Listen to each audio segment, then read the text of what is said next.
hitako ny teninao ka nohaniko, hitako ny teninao ka nohaniko. Famerenana ny lesona sekoly sabata ho an'ny lehibe arahinao eto amin'ny Hope Fire Radio miaraka amin'ny imprimerie adventiste. Hitako ny teninao ka nohaniko, hitako ny teninao ka nohaniko.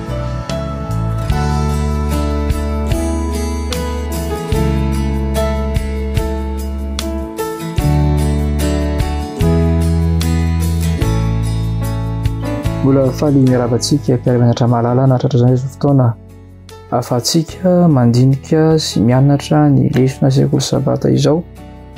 Tonga eo amin'ny lesona fahasivy isika izay nampitondrana ny lohateny manao hoe miaina araka ny lalàna, miaina araka ny lalàna.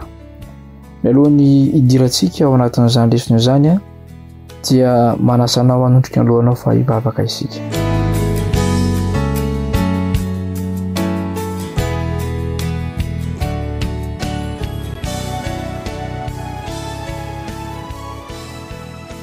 Andriamanitra tompo masina sy tsara indrindra ny an-danitro, sotra sy midera ary mankalaza ny anaranao izay mianao fotoana ahafahany mandinika ny teninao. Ambitoera tandetina faneo masina mba ahafahany manakatra sy tianao ampitana aminay io. Anaran'i Jesosy, amen.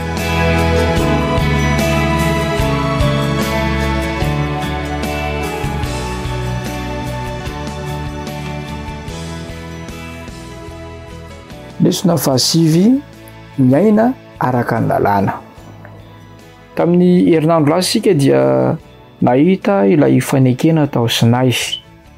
Ny lesona fahavalo dia miresaka amintsika ny nanomezan'Andriamanitra didy 10 ho an'ny zanak'Israely.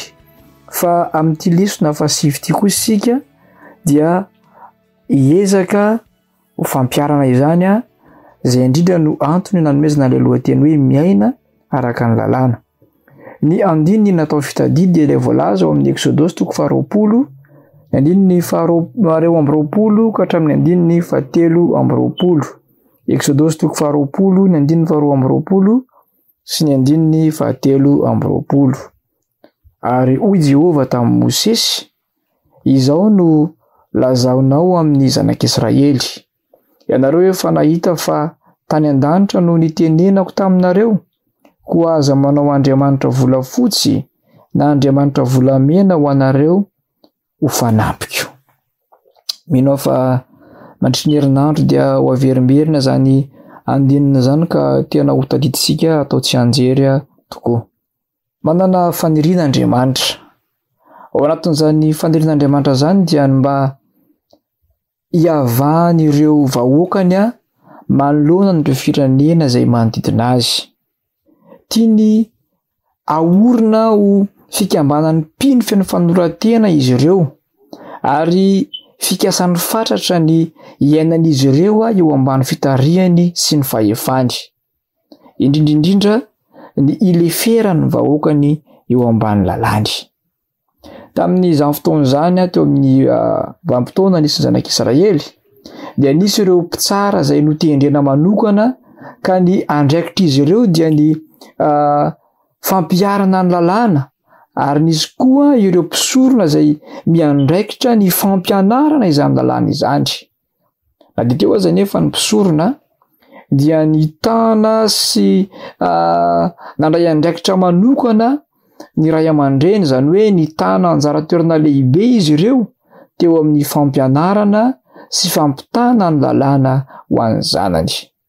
Ry mpiara-mianatra malala, ao amin'ny kolotsaina rehetra dia izao, ny lalàna dia manambara ny firen-kevitra, ny tanjona kendrena, ny fikasan'ilay mpanao lalàna ary ny toetrany.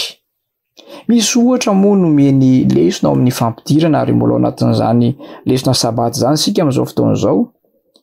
Dia izao hoe, rehefa namoaka didy ny amonona ny zazalahy Hebreo rehetra Farao dia nampiseho ny toetra ny lalàna io, ilay toetra ratsy izay nananany Farao. Hitantsika ao anatin'izany ny firen-kevitra moa zany dia izao hoe ny amitena ny vahoaka ny zanak'Israely, ary ao anatin'izany tanjona kendrena ny famonoana ny zaza, ary izay tokoa ilay fikasahany Farao tamin'izany fotoan'izany ry tantaratra ny toetra ratsy izay nananany.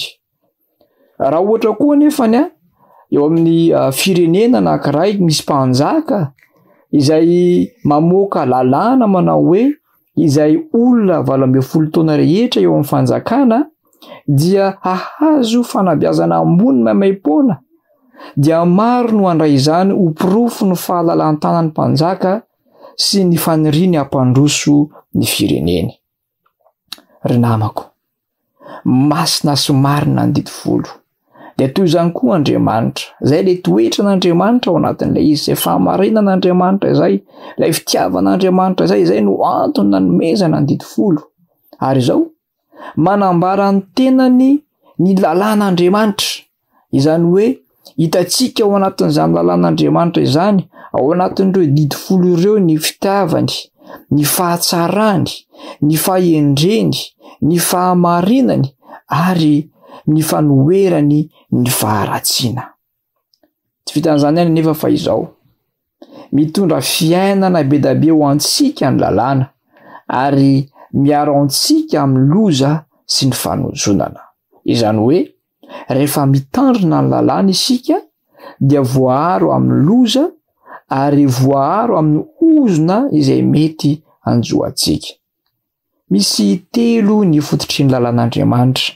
Dia izao ny fanajana an'Andriamanitra voalohany, faharoa dia izao ny fanajana ny hafa, ary ny fahatelo dia mirakitra ireo soatoavina eo amin'ny fiainana andavanandro amin'ny mahazanak'Andriamanitra atsika, amin'ny mahazava-boary atsika, indrindra amin'ny maha-olon'ny fiarahamonina atsika tsirairay avy.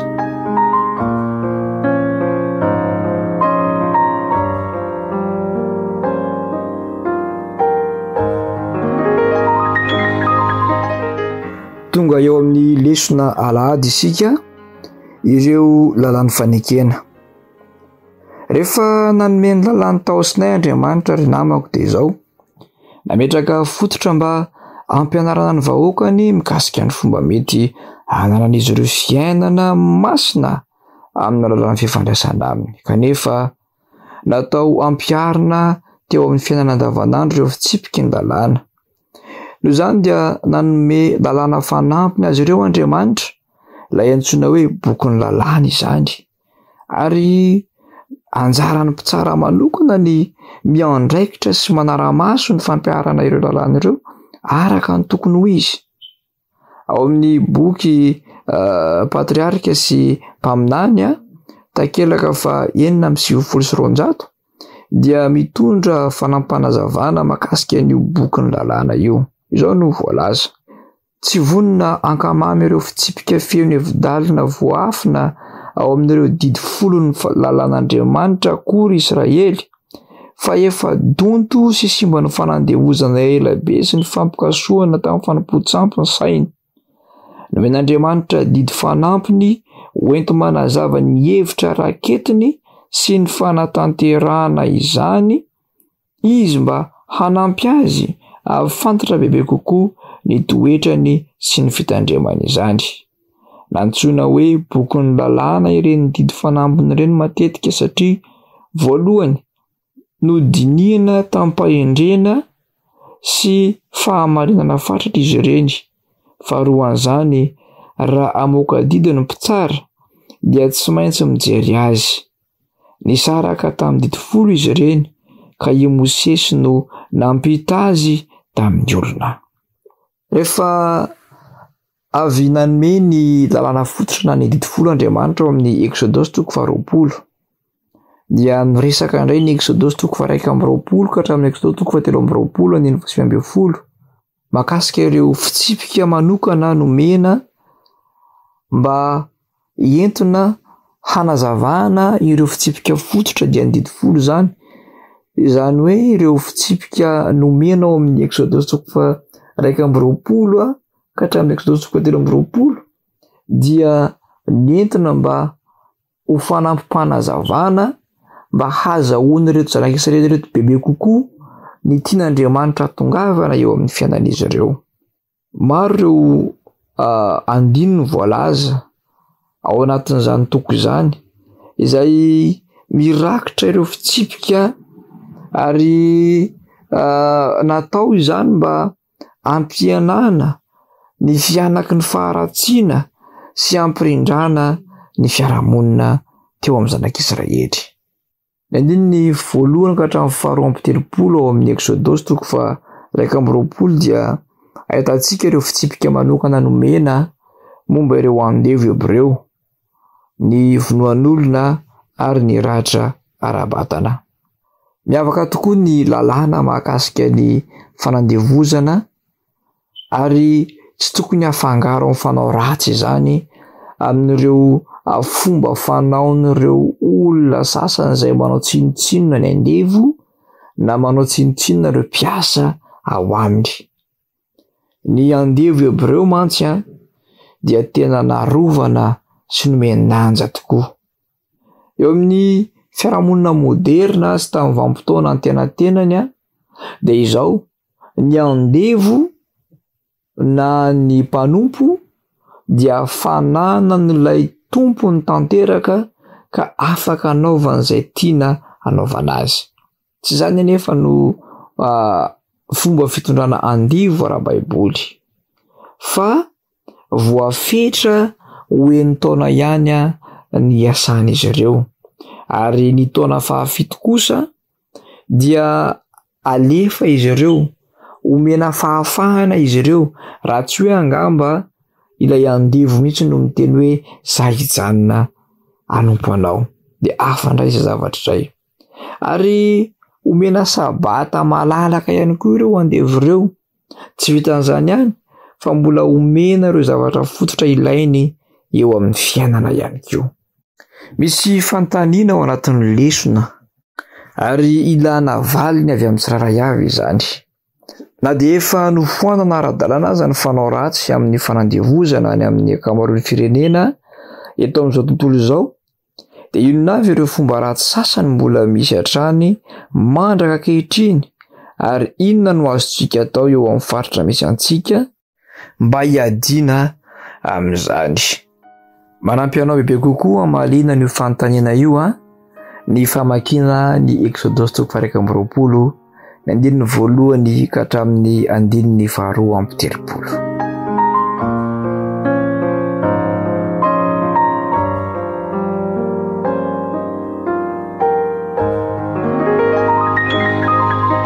Lesona alatsinainy, lalàna hafa koa. Amma Andriamanitra be famindram-po azy dia nampianatra ireo mpitsara ny fomba fitondrana ny amin'ny toe-javatra samihafa momba ny zoan'ny tompo-pananana izy. Misy ireo tranga izay hitantsika ao anaty baiboly, ohatra ny tokony atao raha manoto ny ombon'ny namany ny ombon'ny olona iray, na koa raha misy olona mangalatra biby fiompy ka nivarotra izany. Mety misy ihany koa ireo biby izay nihinana ahitra tany an-tsahan'olona na tany amin'ny tany malobok'olon-kafa. Misy koa ireo olona izay nindran'ny zavatra tamin'ny namany avy eo nefany nangalarina tamin'izany. Misy tranga ihany koa ohatra hoe raha naratra na maty ny biby izay nofaina tamin'olona anankiray. Hitantsika ao amin'ny Exodosy toko fa 1:20 manomboka eo amin'ny 1:30 ka hatramin'ny Exodosy toko fa 2:20 ny 10:20 ny tsipiriny makasika izany. Ary raha tianao ny andalina manokana dia manasa anao mba hamaky ireo andininy voalaza teo ireo. Ry mpiara-mianatra namako, misahana lafin-javatra isan-karazany tokoa mantsy ny lalàn'Andriamanitra. Nisy ireo fitsipika manokana manohitra ny fanambaniana na fanalambaraka ny olona. Andriamanitra fitiavana ary tsy tiany izay rehetra mety ho fanararaotana. Noho ny famindram-pony dia manitsy ny fironana feno fahotana ao amin'ny olombelona izy ary mifehy ny fironana ratsy ao anatin'ny olona ihany koa.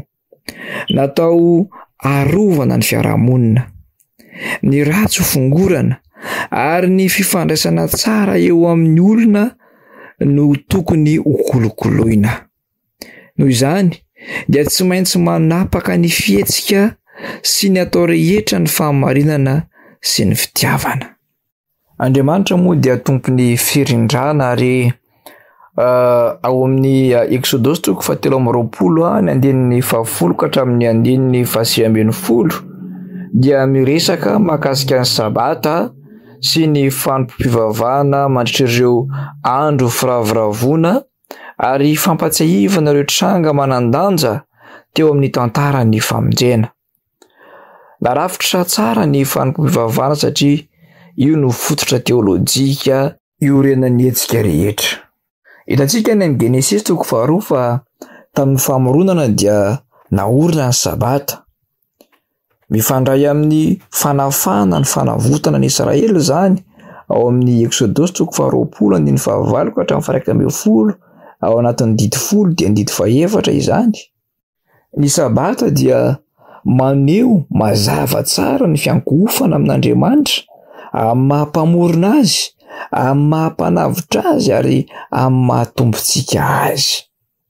Misy ireo andro firaviravona 3 lehibe izay tsy maintsy nankalazan'ny Israely isan-taona.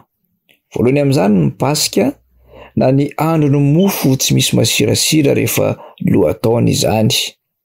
Ny faharoa kosa dia ny Pentekosta, na ny andro firaviravona amin'ny fijinjana.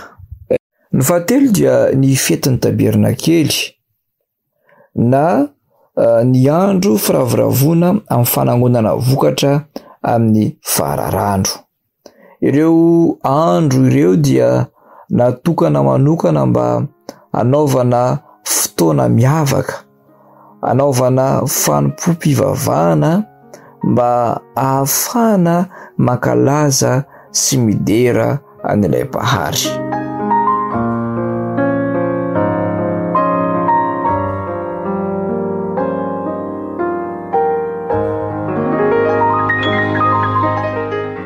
Tonga eo amin'ny lesona talata isika ny drafitr'Andriamanitra tany am-boalohany. Nanana drafitra manokana Andriamanitra ho an'ny zanak'Israely ary misy fanontaniana mipetraka ao amin'ny lesona vao manomboka dia hoe inona ny fomba fiasan'ny tian'Andriamanitra nampiasaina mba ahazoan'ireo vahoakany ny tany nampanantenaina. Andeha ovaka isika ny Exodosy 17:20 ny andininy 20 ka hatramin'ny andininy 7:30. Ny lohateny ao anatin'io ireo andininy ireo dia hoe ny niantoan'Andriamanitra hiaro ny zanak'Israely sy ny amponina azy soamatsara ao amin'ny tany Kanana. Indro izao maniraka anjely eo anoloanao hiaro anao any an-dalana sy hitondranao any amin'ny fitoerana izay namboariko. Mitandrema eo anatrehany ka mihaino ny feony ary aza mampatezitra azy, fa tsy hamela ny fahotanareo izy fa ny anarako no ao aminy. Fa raha hihaino ny feony tokoa ianao ka hanao izay rehetra lazaiko dia ho fahavalon'ny fahavalonao sy ho rafindrafinao ao. Fa andeha eo anoloanao ny anjeliko ka hitondranao any amin'ny tany, any amin'ny Amorita sy ny Etita sy ny Perizita sy ny Kananita sy ny Vita ary ny Jebusita, ary dia ho fongorako ireny. Aza miankohoka eo anatrehan'Andriamanitra ireny ianao, na manompo azy na manao araka ny ataony, fa aringano tokoa izy ary torotoroy tokoa ny tsangam-bato tsampiny. Fa manompo an'i Jehovahandriamanitra reo dia hitany anao sy ny ranonao izy ary esoroko aminao ny aretina. Tsisy ho afa-jaza na ho momba ao amin'ny taninao, ho tanterahako ny isan'andronao, ampandeha ny fahatahorana ahy eo anoloanao aho ka ampifanaritaka ny firenena rehetra izay alehanao ary ampiambony fahavalonao rehetra aho, ary ampandeha fanenitra eo anoloanao aho ka androaka ny Vita sy ny Kananita ary netita eo anoloanao ireny. Tsy androka azy eo anoloanao amin'ny taony iray aho, fa andrao olao ny tany ka iamaro amelanao ny bibidia. Tsy kelikely no androako azy eo anoloanao, mandra-pahamaronao ka handova ny tany. Ary hatramin'ny ranomasina mena ka hatramin'ny ranomasina Filistina no hataoko faritaninao, ary hatramin'ny efitra ka hatramin'ny ony, fa hanolotra ny mponina amin'ny tany eo an-tananareo aho, ary androaka azy eo anoloanao ianao. Aza manao fanekena aminy na amin'ny Andriamanina ianao, tsy onona eo amin'ny taninao ireny, fa andrao ampanotanao amiko, fa raha manompo ny Andriamanina ianao, dia ho fandrika aminao tokoa izany. Manana drafitra manokana Andriamanitra, ary tsy fikasany mihitsy ny iadiany Israelita mba ahazoany ny tany vaovao, fa natao omena azy ireo izany tany izay fanampanantenaina izany. Nampanantena tokoa mantsy Andriamanitra ny Abrahama sy Isaka ary Jakoba, ary tokony ho raisina fanomezana manokana avy amin'Andriamanitra ho an'ny vahoaka Israelita izany tany izany. Araka ny voalaza tao amin'ny 9 izay novakintsika teo, dia naseho modely ny fomba ny ampitahana ny ranomasina mena, anehoana ny fomba azahoana ny tany nampanantenaina. Andriamanitra no niady ho an'ny vahoakany ary nanome azy ireo fandraisana tanteraka manoloana ireo izay nikasa hamono azy. Resy ny Egiptianina satria niditra an-tsehatra tamin'ny fomahagaga ny tompo, toy izany koa tamin'ny andron'ny Sankeriba mpanjakan'ny Asiriana. Resin'Andriamanitra ny tafika Asiriana izay lehibe, nirongo fitaovam-piadiana ary tsara ofara kanefa tsy nila niady akory ny Israelita. Nanome fandresena tokoa Andriamanitra satria nino ny tenin'Andriamanitra nomena azy tamin'ny alalan'ny Isaiah-paminany ny mpanjaka Hezekia. Hitantsika izany any amin'ny mpanjaka 2:8, ny 5:30.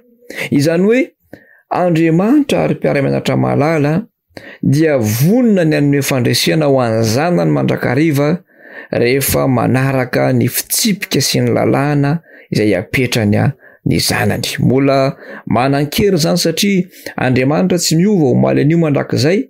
Dikan'izany dia izao, isika ihany koa amin'ny vanim-potoana iainantsika ankehitriny dia afaka ny azo fandresena raha ohatra ka manaraka ny fitsipika izay apetrak'Andriamanitra.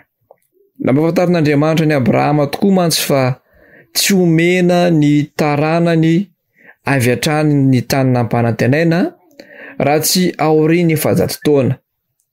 Nahoana ary? Misy ifandraisany tamin'ny faratsian'ny mponina tao an-Kanana ny antony. Niasa sy namindra-fo tamin'ireo olona ireo Andriamanitra ary nanome azy ireo fotoam-pahasoavana ibebahana sainga nanohy ny fikomiana tamin'Andriamanitra sy ny fitsipahany tamin'ny fitsipika Andriamanitra ireo vahoaka tao Kanana ireo. Ary noho ny tonga tamin'ny fetrany ny heloka ireo firenen'ireo dia vonin'Andriamanitra hanome ny taniny ho an'ny vahoaka Hebreo. Ankoatr'izany dia izao, nampananten'Andriamanitra fa horohany eo anoloan'ny Israely ireo firenena ireo amin'ny fomba roa tsy mahazatra nefa tena mahomby. Inona avy ary ireo fomba ireo? Voalohany, ampifanaritaka ireo firenena ratsy fanahy Jehova, ary faharoa, hampandefa fanenitra izay androaka ny olona izy. Izany hoe, mialoha ny hatongavan'ny Israelita ao amin'ny tany nampanantenaina izany, dia efa nandao ny toerana ny fahavalony, satria ampiamboa azy rehetra Jehova ka androaka azy ireo. Hitantsika izany tao amin'ny ilay Exodosy 17:20 izay novakintsika teo. Hitantsika ihany koa fa nisy anjelon'i Jehova izay nitana anjara toerana lehibe tamin'ny fahazoana ny tany nampanantenaina. Misy iraka manokana izay niran'Andriamanitra, tsy iza fa i Kristy ilay anjely.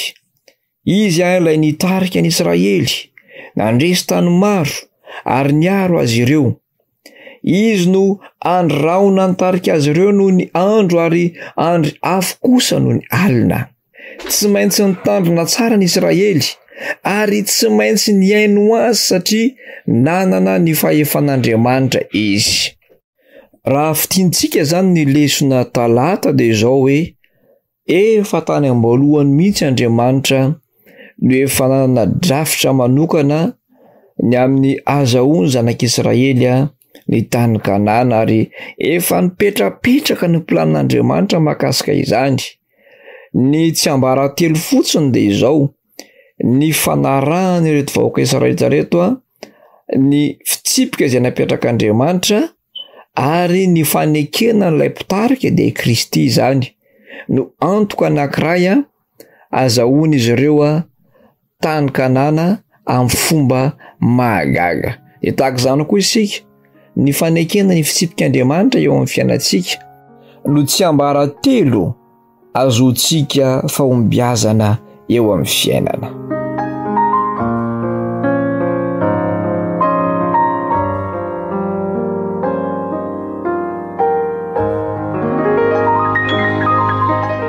Lesona alarobia, maso solon'ny maso.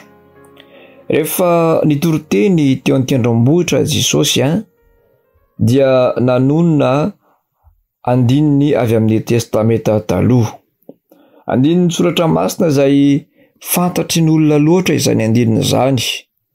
Kanefa ny teny nanohitra ny fanazavan'ireo raby tamin'izany andro izany izy, izay niala miandalana tamin'ny tanjona voalohan'ireo lalàna ireo tao anatin'ny taonjato maro. Izany hoe nanafina ny zava-nokendren'ny tenin'Andriamanitra ny lova-tsofin'olombelona, ary tsy vitan'izany fa naolany koa ny heviny sy ny tiany ambara tamin'ny tranga sasany. Namerina tamin'ny lony ny hevitrireny lalàna ireny ny tenin'i Jesosy. Tamin'ilay toroteny teo an-tendrombohitra ry mpiara-mianatra malala dia niezaka nanitsy ny sasany tamin'ireo fandikana diso an'ireo lalàna ireo Jesosy, ka nitaony ny mpiaino azy iverina amin'ny tanjona sy ny hevitrireo lahatsoratra ireo tany am-piandohana. Nolazaina ao amin'ny Matio 5:5-7, ilay andininy ao amin'ny Exodosy 1:20 ka ny andininy 4:20 izay miresaka momba n'ilay hoe maso solon'ny maso ary nify solon'ny nify. Izao anefa ny tanjon'io lalàna io tany am-boalohany dia no mba tsy hisy ny valofaty ataony tena manokana. Natao ampitsahatra ny adi-poko na ny famaliana tsy misy fandinihana mialoha izany. Ny ratra dia tsy maintsy notombana ampitsara, ary avy eo dia misy onitra arabola mifanaraka amin'izany asainy aloha. Natao izany mba hialana amin'ilay hoe fitsaram-bahoaka. Natao ampanjakana ny rariny, saingy tsy maintsy araka ny lalàn'Andriamanitra no anaovana izany. Tsy iza tokoa moa fa ilay Jesosy Kristy izay niresaka nanao toroteny tao an-tendrombohitra ihany ankeno no nanomean'i Mosesy an'ireo lalàn'ny fiarahamonina ireo dia nahalala tsara zany izy no tanjon'izany lalàna izany. Noho izany afaka nampiatra izany tamin'ny fomba tsy mitanila izy, araka ny tanjony tany am-boalohany. Nisy ny rariny sy fampihavanana ary ny hamerenana ny fiadanana no anton'izany. Sitrak'Andriamanitra ny ampanjaka ny rariny, ary anisan'ny plany no an'ny zanany izany ho antsika ankehitriny ihany koa dia izao hoe tokony ho hita taratra eny amin'ny fiarahamonina misy antsika ny fampanjakana ny rariny ao am-piangonana, ao an-tokantrano, any am-piasana, eny amin'ny manodidina antsika rehetrarehetra eny, dia tokony ho hita taratra izany hoe fampanjakana ny rariny izany. Ary tsy hanao tahaka ireto fariseo izay manao dika vilana ny lalàna, fa tena tokony anaraka n'ilay efa drafitr'Andriamanitra tany am-boalohany mihitsy hoe inona moa no antony nametrahana an'ireny lalàna ireny eo amin'ny fiarahamonina misy antsika.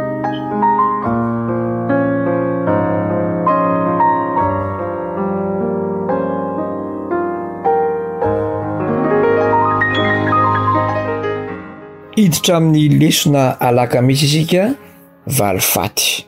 Fanontaniana mipetraka dia zao hoe sitrak'Andriamanitra ve ny anaovan'olona anankiray valifaty. Hatramin'izay elo zay ary mandraka ankehitriny dia betsaka ny olona izay manana an'izany toetra tia mamaly faty izany. Andeha ovakitsika ny tenin'Andriamanitra. Romanina 12:20 ny andininy 7:20. Romanina 12:20 ny andininy 7:20. Ry malala, aza mamaly ratsy fa omeo lalana ny fahatezerana fa voasoratra hoe hay ny famaliana izao no amaly hoy Jehova. Dia koa vakitsika ny Deutéronomie 2:30 ny andininy 5:30. Toy izao no voalaza: hay ny famaliana sy ny fampanodiavana raha avy izay hahasolafaka ny tongony, fa atombotra ny andro ahitany loza ary ho avy faingana ny zava-boatendry anjo azy. Ny fanontaniana mipetraka dia izao: inona no teny fikasana sy baiko hita ao amin'ireo andinin'ireo ary ahoana no mahatonga azy ireo ifandray ety? Mandra-pitondra ny tompony rariny izay tsy mbola misy ankehitriny ry mpiara-mianatra malala, dia adidin'ny mpitsara tany Israely fahiny ny nampihatra ny lalàna sy ny mamaritra ny sazy ara-drariny mifanaraka amin'ny fahavoazana naratra mitranga. Saingy ny ilain'izy ireo aloha ny niaiky ny zava-nisy. Ny olana tamin'ny andron'i Kristy dia izao: nanevana ny valifaty ny fomba nampiaran'ireo mpanorandalàna io lalàna io. Nesorin'izy ireo tsy ho amin'ny tontolo kevon'ilay fitsipika ary very ny tanjona voalohany. Vokatr'izany dia izao: nanjary izay voararan'ny lalàna indray no tena narovan'izy ireo. Ahoana ary no fijeran'i Jesosy ny amin'ireo fitsipika momba ny valisoa sy ny famaizana? Andehantsika mamaky ny Matthieu 4 ny andininy 4 sy ny andininy 9. Amin'ny anaran'i Jesosy: mba atao ao amin'ny mangingina ny fiantranao ary ny rainao izay mahita ao amin'ny mangingina no amaly anao. Fa ianao kosa raha mivavaka dia midira ao anefitranonao, ka rehefa voalindrinao ny varavarana dia mivavaha amin'ny rainao izay ao amin'ny mangingina ary ny rainao izay mahita ao amin'ny mangingina no amaly anao.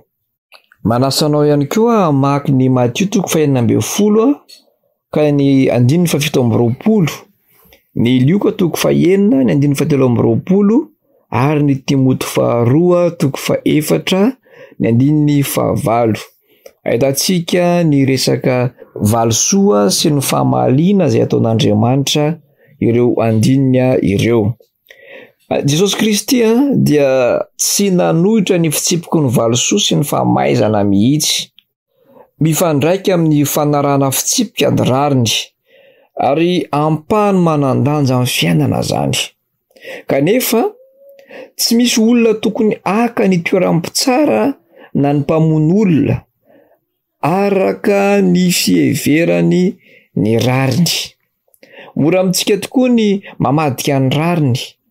Tsy anjarantsika ny mamaly ny ratsy.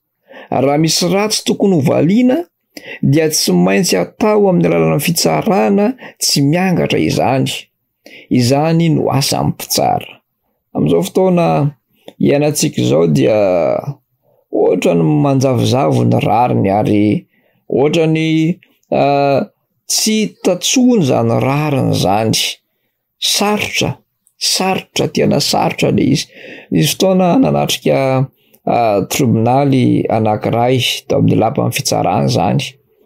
Dia mampalahelo ny toe-javatra misy satria efa misy olona izay fantatra fa tena manao ny tsy rariny ary fantapoko fatapirirana fa dia mbola omena rariny sy arovana ihany.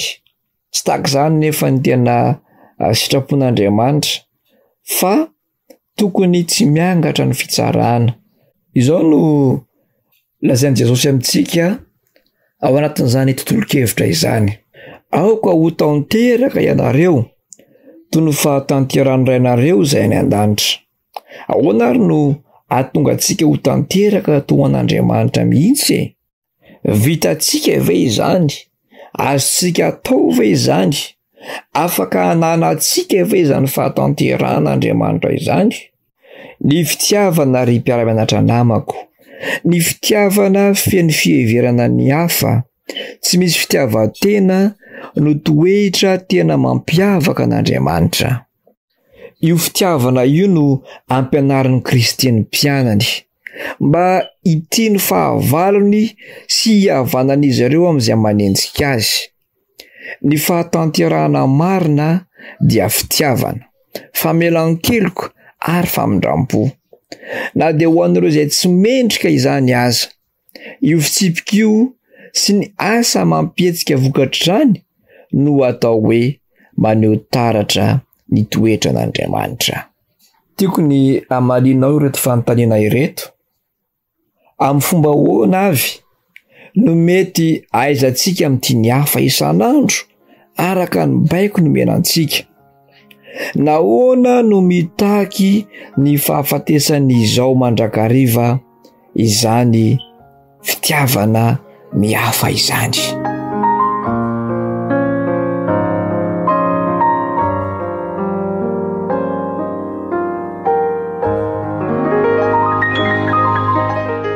Ndeha ho faranantsika ny lesona hiditra eo amin'ny fizarana zomantsika eo amin'ny fianarana fanampiny mba azontsika matakatra bebe kokoa ny lesona izay nianarantsika nandritra ireo andro teo aloha. Amaky andalan-teny anankiroa isika, ny anankiray ao amin'ny boky Patriarika sy Mpaminany ary ny anankiray kosa ao amin'ilay boky Hery mifanandrina. Izao no voalaza ary. Satria mbola eo amin'ny faritany fahavalo misy antsika, dia tsy mahagaga raha maratra isika eo amin'ny fiainana, vokatry ny hafetseny sy ny famitany. Izy amintsika tokoa moa no tsy efa nahatsapa hahatsapa fanaintainana sy ny fahoriana vokatry ny fahotana sy ny maheto amin'ity tontolo lavo ity antsika, indrisy fa anisan'ny fiainantsika izany kanefa omen'Andriamanitra hery hiantrehana izany isika. Handefa fanampiana amin'ny fotoana ilaintsika izany indrindra ilay mpamonjy sarobidy. Ny diatongony no efa nanamasina ny lalana mankany an-danitra. Ny tsilo tsirairay nandratra ny tongontsika dia efa nandratra ny azo koa. Ny azo fijaliana rehetra asaina entsoroantsika dia nentiny talohantsika. Avelan'ny tompo isy ny ady mba hanomanana ny fanahintsika ho amin'ny fiadanana.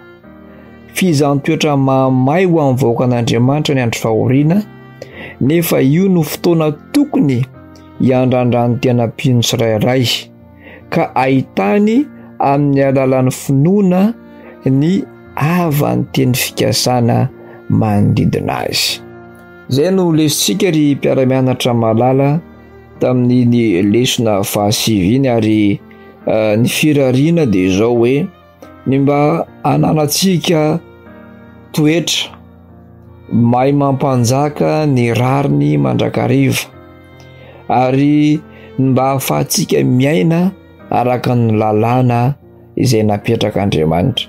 Ireny lalàn'ny fiarahamonina misy amin'izao fotoana izao ireny nge dia betsaka no nalaina avy tao amin'ny Baiboly, noho izany manana tombony isika. Mandinika ny tenin'Andriamanitra mba hahafahantsika miaina ao anatina fiarahamonina mirindra. Misaotra anao ny haino hatramin'ny farany ary inoko fa nandray lesona isika teo am-pianarana izany lesona fahasivy izany. Mba ame fotoananao amin'ny manaraka indray ny namanao Patrick Rafaliniony ary andeha hanondrika ny lohantsika isika hivavaka.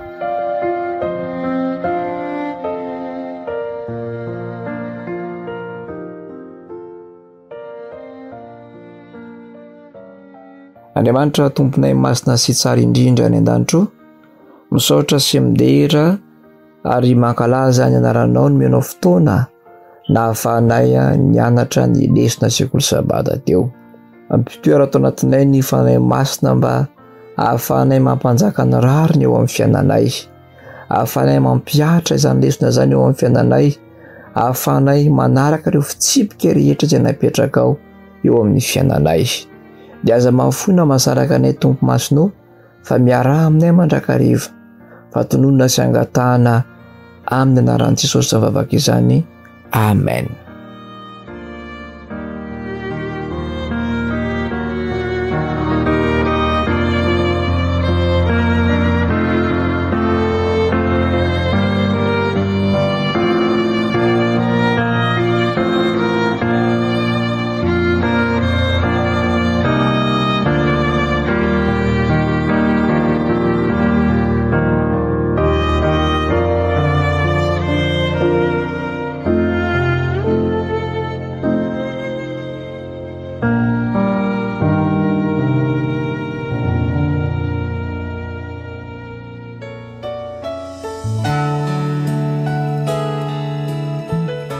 Hitako ny teninao ka nohaniko, hitako ny teninao ka nohaniko. Famerenana ny lesona sekoly sabata ho an'ny lehibe arahinao eto amin'ny Hope Fire Radio miaraka amin'ny imprimerie adventiste.